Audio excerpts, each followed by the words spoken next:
Hey guys, it's March 29th. Making every attempt to be more proactive with getting these live videos out. Anyways, so has been a bit of activity since last time we spoke.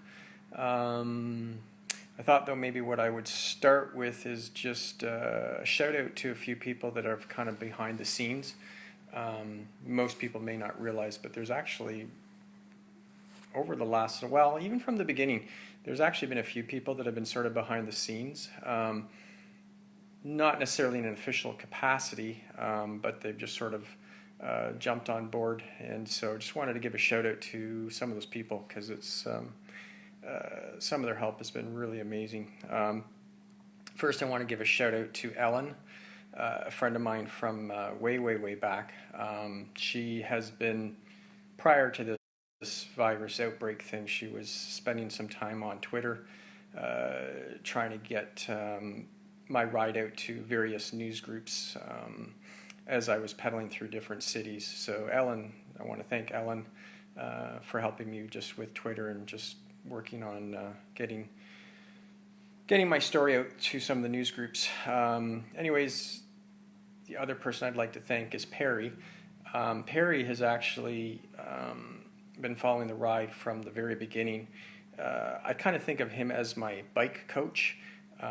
He very early on was sending me some messages of encouragement, of advice, long before I even started pedaling. I appreciated his advice. He was honest, he was straightforward. He was actually the guy, he's currently in Mexico, so he's been off the grid a little bit, but he actually sent me a message after the last live video and pretty much handed me my ass. Pretty much said your video was pretty crappy, pretty depressing, pretty crappy, and you need to and could be doing a lot better with your video, with my message anyways. So he was straightforward, he was honest, and he handed me my ass. So anyways, yeah, I've always sort of considered Perry as the unofficial bike coach.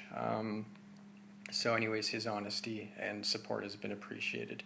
The other thing is recently I've had a new guy come on board, Don. A huge shout out to Don out of Halifax. He has been messaging me very regularly for quite some time. We have now started connecting via FaceTime. And he is, I kind of consider him a little bit my life coach. Very honest, very straightforward, very sincere. Anyways, his counsel has been very appreciated,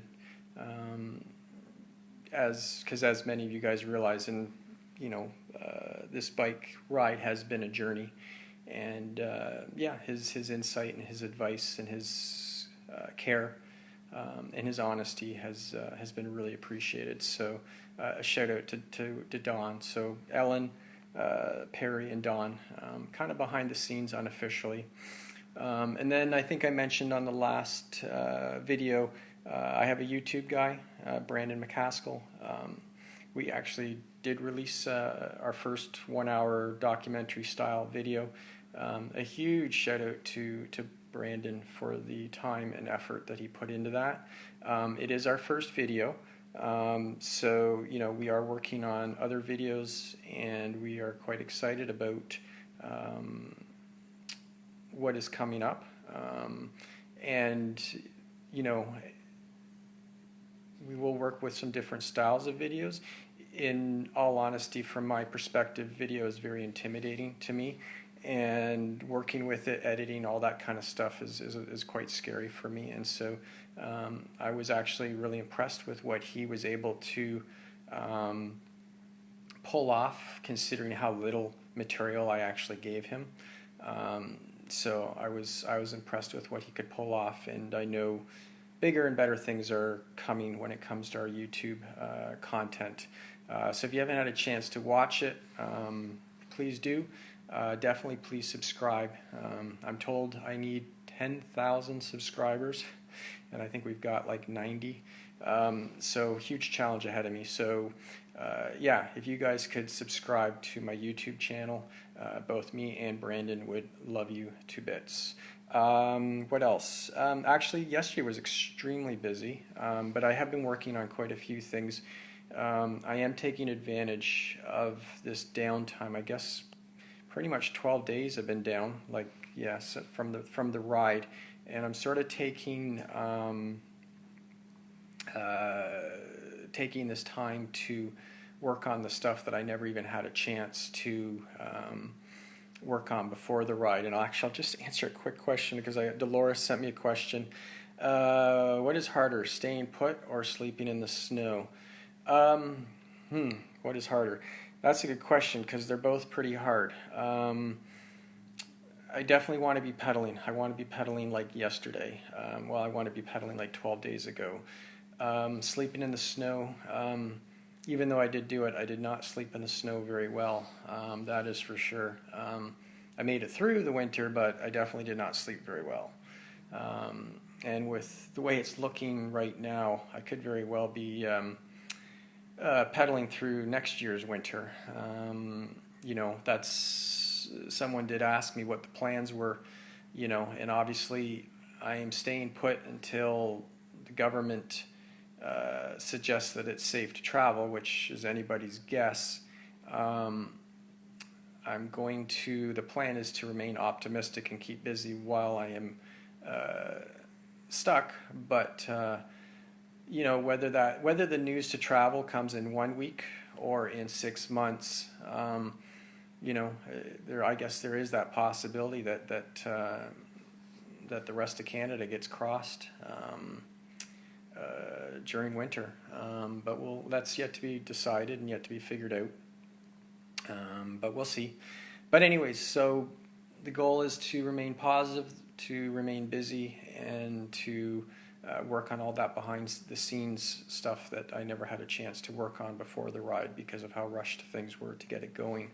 But anyways, I was saying before I answered that question, I have been very busy in recent days, actually, working on a sponsorship proposal, which I'm very excited about to see if that goes anywhere, because if it does, that will be huge. Yesterday morning, I was interviewed by the Kingston Whig Standard, the local newspaper here. So I should have a newspaper article coming out in sometime this week, I'm guessing. Monday, I'll be doing a new podcast, the Ohio Ram Show.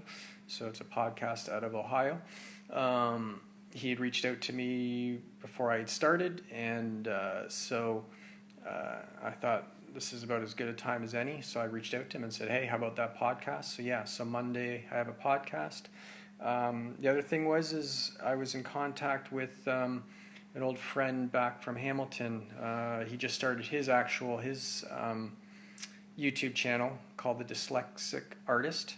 So if you Google that on YouTube, just Dyslexic Artist, he's basically started his channel 2 or 3 days before we started my new channel. Very cool channel, very cool videos. He's an artist, and he basically records or videotapes himself drawing. And so I was in contact with him yesterday about maybe doing like a cross promotion thing. So I anticipate a pretty cool video at some point in the near future of him drawing something Safari Arie related. So yeah, that'll actually be cool. We've yet to actually have a official conversation about that, but yeah, so that's on the board or on the table. And I think that's about it. I don't think I need to ramble on too long.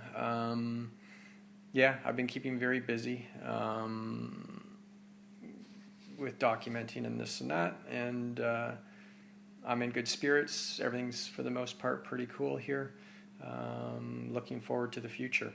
So yeah, just last time I mentioned in my last video, if you could please continue to share as much of my content as possible, because when I do finally get the green light to move ahead, I definitely want to keep interacting with people along the way, and so the only way that's going to happen is by growing the audience. So that's actually basically what my focus is over the next few weeks, as long as I'm sort of stuck in one spot, is I really want to try to grow my audience so that when it is time to get pedaling, then this ride can take on a new life of its own. So please continue to share. Like I said, I'm trying to reach those 10,000 subscribers. We're at 90.